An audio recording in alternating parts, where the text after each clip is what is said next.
Hi everyone, welcome back to my channel guys. आज हम शुरू करने वाले हैं इकोनॉमी के करंट अफेयर्स का लेक्चर नंबर 2। तो चलिए देखते हैं। Livestock sector in India, cabinet ने अप्रूव किया है sustainable livestock health and protection scheme. Total outlay रहेगा 1702 करोड़ रुपीस। डिसीजन क्या है जिससे कि फार्मर्स की इनकम बढ़ेगी और कहाँ से? लाइव स्टॉक से एंड डेयरी से। तो इस स्कीम के बारे में कुछ और जान लेते हैं।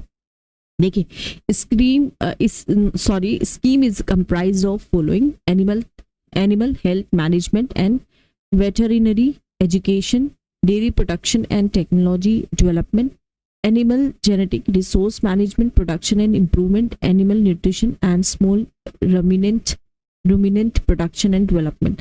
Sustainable livestock productions encompass करता है। सस्टेनेबल लाइव स्टॉक प्रोडक्शन में क्या होता है कि कुछ ऐसी प्रैक्टिस फॉलो किया जाता है जिससे कि जो एनिमल्स है, जिस एनिमल को रेस किया जा रहा है, उसकी नीड्स को फुलफिल किया जा सके और जो नेगेटिव एनवायरमेंटल इम्पैक्ट है उनको उनको ध्यान में रखते हुए, मतलब एनिमल्स की नीड्स भी पूरी हो जाए और एनवायरमेंट पे जो नेगेटिव इम्पैक्ट है उनको भी कम किया जा सके। लाइव स्टॉक सेक्टर का स्टेटस देख लेते हैं इंडिया में। इंडिया के पास वर्ल्ड का लार्जेस्ट पॉपुलेशन है लाइव स्टॉक का। इंडिया क्या है? लार्जेस्ट प्रोड्यूसर है बफेलो मीट की एंड सेकेंड लार्जेस्ट प्रोड्यूसर किसका? गोट के मीट का। सिग्निफिकेंस देखते हैं लाइव स्टॉक सेक्टर का इंडिया में, तो जीडीपी को कंट्रीब्यूट करता है। कंट्रीब्यूशन जो है total livestock GVA, gross value added at constant price, it was 30.19% of agricultural elite sector GVA and 5.73% of total GVA in 2021-22। Employment generation की अगर हम बात करें, लाइव स्टॉक रियरिंग एक मेजर सोर्स है लाइवलीहुड का। फिर over 70% of rural households in 70% जो है हाउस होल्ड वो इंडिया में अगर हम बात करें तो इसी में इन्वॉल्व है लाइव स्टॉक सेक्टर में। सिग्निफिकेंट प्रोपोर्शन बीइंग स्मॉल, बहुत स्मॉल है। Marginal farmers and landless labourers basically यहाँ पे ज्यादा होते हैं। Interlinkages with agri activities, livestock sector की अगर हम बात करें क्रूशल है प्रोडक्शंस के लिए ऑर्गेनिक इनपुट्स का, जैसे कि मैन्योर एंड एग्रीकल्चरल वेस्ट, जो कि एक फोडर की तरह यूज होता है एनिमल्स के लिए। फूड एंड न्यूट्रिशन सिक्योरिटी की अगर हम बात करें, लाइव स्टॉक प्रोडक्ट्स जैसे कि मिल्क, मीट, एग्स रिच होते हैं एसेंशियल न्यूट्रिएंट्स में, बहुत इंपॉर्टेंट क्रूशियल रोल प्ले करते हैं माल न्यूट्रिशन को खत्म करने में, स्पेशली बच्चों में और विमेन में। इंडिया जो है फर्स्ट है मिल्क प्रोडक्शन में। इंडिया की रैंक फर्स्ट है मिल्क प्रोडक्शन में। 23% जो ग्लोबल मिल्क प्रोडक्शन होता है वो हमारे भारत देश से ही होता है। देखिए, अब यहाँ पे कुछ इश्यूज भी है जो हमारा लाइव स्टॉक सेक्टर फेस करता है, देखते हैं। Health and veterinary issues, high economic losses है एनिमल डिजीजेस की वजह से। एग्जाम्पल जैसे कि haemorrhagic septicaemia, foot and mouth disease, and then we have brucellosis etc. also zoonotic diseases जो कि ट्रांसमिट हो जाती हैं एनिमल्स के बीच में, ह्यूमंस के बीच में। एंड ये एक as evidence by recent outbreaks हुआ था, जैसे कोविड-19 हुआ था, Ebola and avian influenza. Inadequate infrastructure and human resource, India के पास 60% रिकॉग्नाइज वेटरिनरी कॉलेज है, लगभग 60 या उससे भी कम, जो इनएडिक्वेट है to turn out the required number of vets. Rise of anti microbial resistant, India rank करता है 4 एंटीबायोटिक्स यूज में, एनिमल्स में जो हम यूज करते हैं एंटीबायोटिक्स, दवाइयां देते हैं, जहां पे अगर हम पाउल्ट्री सेक्टर की बात करें, लार्जेस्ट रिजर्वयर है एंटीबायोटिक्स का, सबसे ज्यादा एंटीबायोटिक्स इस सेक्टर में यूज होती हैं। उसके बाद फिर कुछ इकोनॉमिक इश्यूज भी है, तो जैसे कि लो प्रोडक्टिविटी, इनएडिक्वेट न्यूट्रिशन की वजह से मैनेजमेंट प्रैक्टिसेस जो है वो बहुत ही ज्यादा पुअर है। जेनेटिक पोटेंशियल जो है लोकल ब्रीड्स का वो बहुत ही कम है, इसकी वजह से प्रोडक्टिविटी जो है वो बहुत ही ज्यादा यहाँ पे हम कह सकते हैं कि कम है। एवरेज एनुअल प्रोडक्टिविटी की अगर हम बात करें, प्रोडक्टिविटी की कैटल की इंडिया में, इट इज 1777 kg पर एनिमल पर year as against world average जो है 2699 केजी पर एनिमल पर ईयर। ये 2029 से 20 का डेटा है। अनऑर्गेनाइज सेक्टर है, half of total meat production हमारा unregistered makeshift slaughterhouses से आता है। ठीक है, देखिए कितना नंबर है, half of the total meat production. High marketing and transaction cost of livestock products, around 50 to 20% of sale price. Insurance cover कम है, 15.47% जो एनिमल्स है वो ही सिर्फ इंश्योरेंस कवर के अंडर है। फोडर की कमी है, इंडिया के पास केवल 5% जो कल्टीवेबल लैंड है वो फोडर प्रोडक्शन के अंडर आता है, जबकि 11% जो लाइव स्टॉक है वो बहुत ही ज्यादा प्रेशर क्रिएट कर रहा है लैंड पे, पानी पे एंड अदर रिसोर्सेज पे। Inadequate attention towards extension services, यहाँ पे कोई भी exclusive livestock extension program नहीं है। मोस्ट सर्विसेज जो है वो एनिमल हेल्थ पे फोकस करती हैं, no extension focus. Greenhouse gas emission की अगर हम बात करें तो एंटेरिक मीथेन एमिशन जो कि इंडियन लाइव स्टॉक से आता है वो 15.1% है total global centric enteric methane emissions.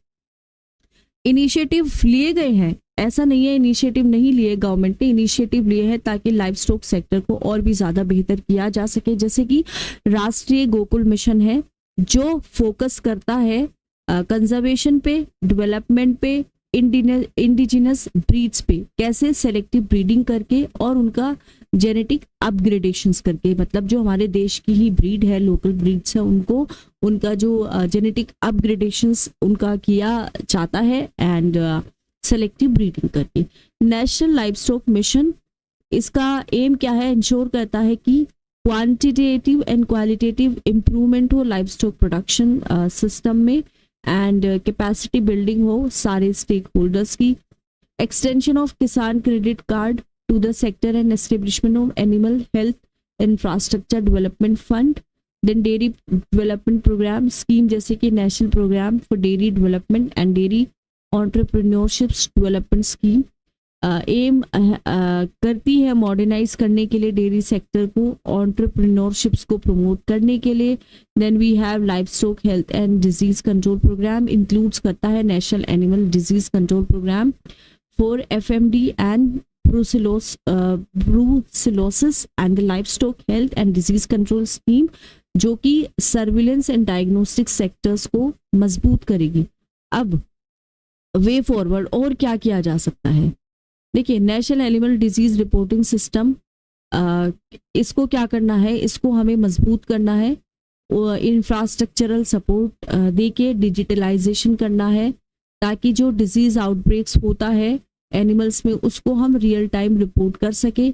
Mobile veterinary services हम कर सकते हैं रिमोट एरियाज के लिए, जिससे कि फर्स्ट एड दिया जा सके, artificial inseminations, deworming and vaccination services at farmers door store. Setup हम कर सकते हैं नेशनल वर्किंग ग्रुप जो कि स्टाफ लेवल्स को रिव्यू करेगा एंड ट्रेनिंग प्रोवाइड्स करेगा at DADF and state AHDS पे। हम प्रमोट कर सकते हैं livestock based integrated farming system को ताकि हम क्रॉप कल्टिवेशंस को इंटीग्रेट कर सके, लाइव स्टॉक रियरिंग कर सके एंड अदर एग्रीकल्चरल एक्टिविटीज ताकि हम रिसोर्स यूज को ऑप्टिमाइज कर सके, प्रोडक्टिविटी को बढ़ा सके, सस्टेनेबिलिटी को इंश्योर कर सके। Then facilitating access to markets, establishing efficient value chains, promoting digital platform for marketing and information dissemination. Increase insurance coverage in livestock sector. To shift the livestock owners' risk to insurance companies.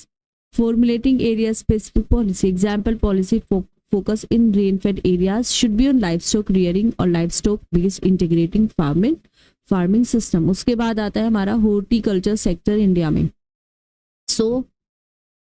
तो अगर हम बात करें horticulture sector की India में तो cabinet ने approve किया है स्कीम को, sustainable development of horticulture. Total outlay रहेगा 1129 करोड़। स्कीम का एम क्या है, देखिए फार्मर की इनकम को इंक्रीज करना हॉर्टिकल्चर से। हॉर्टिकल्चर प्लांट कंप्राइज करता है जैसे कि tropical, sub tropical and temperate horticulture crops, root, tuber, bulbous and arid crops, vegetable, floriculture and mushroom crops, plantation, spices, medicinal and aromatic plants. Recently government ने approve किया है 1766 crore clean plant program under the mission for integrated development of horticulture to boost horticulture sector. अब और थोड़ा सा देख लेते हैं क्लीन प्लांट प्रोग्राम के बारे में. अगर हम बात करें तो sustainable and eco friendly agricultural practices को प्रमोट करेगा.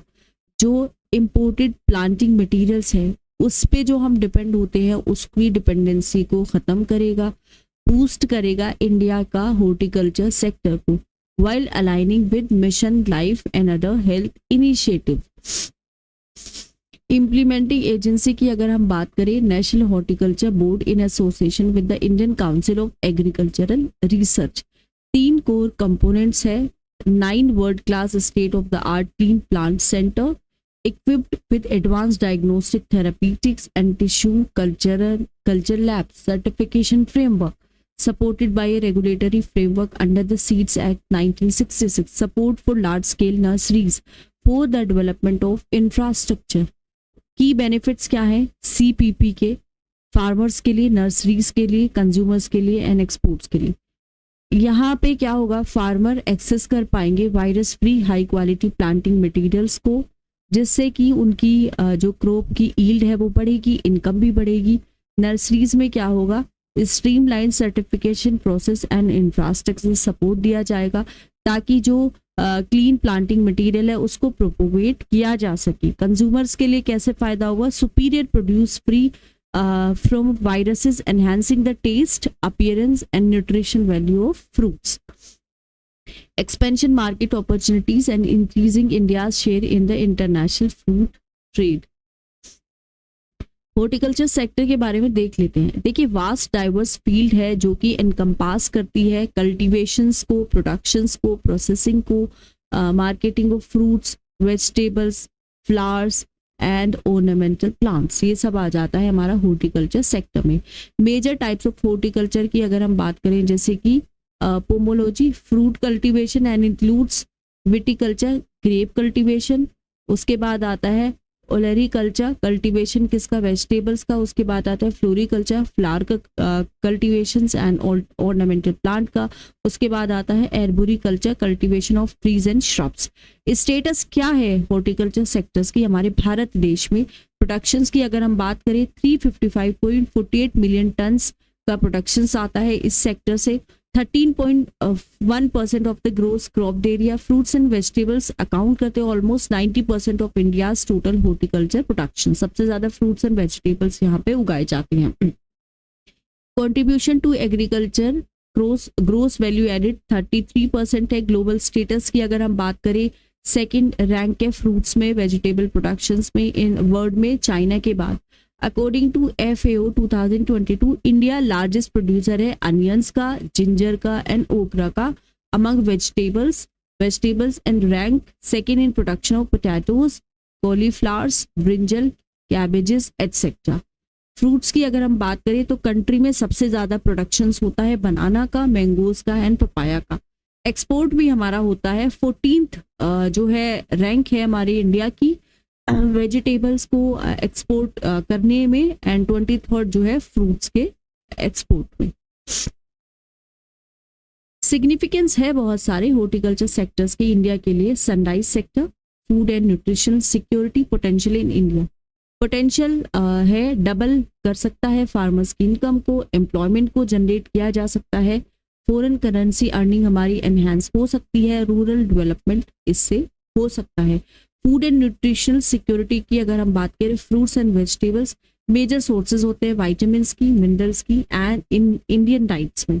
Potential in India, favourable agro climatic conditions, abundant labour force हमारे पास अवेलेबल है, प्रोडक्शन कॉस्ट हमारा बहुत कम है, प्रोडक्टिविटी ज़्यादा है कंपेयर टू फूड ग्रेन्स जो कि 12.49 turns per hectare against 2.23 turns per hectare.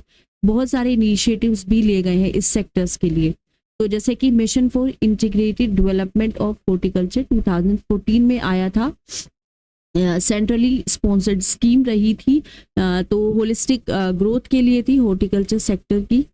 इसके अंदर 2 सब स्कीम और ज़्यादा थी, जैसे कि national horticulture mission 2005-6 and then horticulture mission for north east and Himalayan state.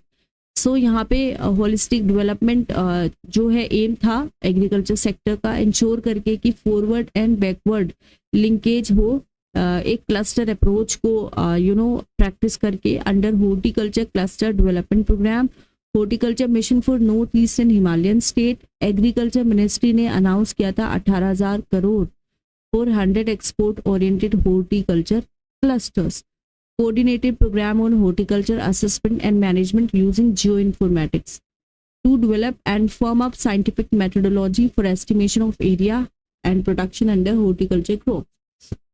Capital investment subsidy scheme, constructions के लिए, एक्सपेंशंस के लिए, मॉडर्नाइजेशन के लिए, कोल्ड स्टोरेज का, स्टोरेज ऑफ हॉर्टिकल्चर प्रोडक्ट्स।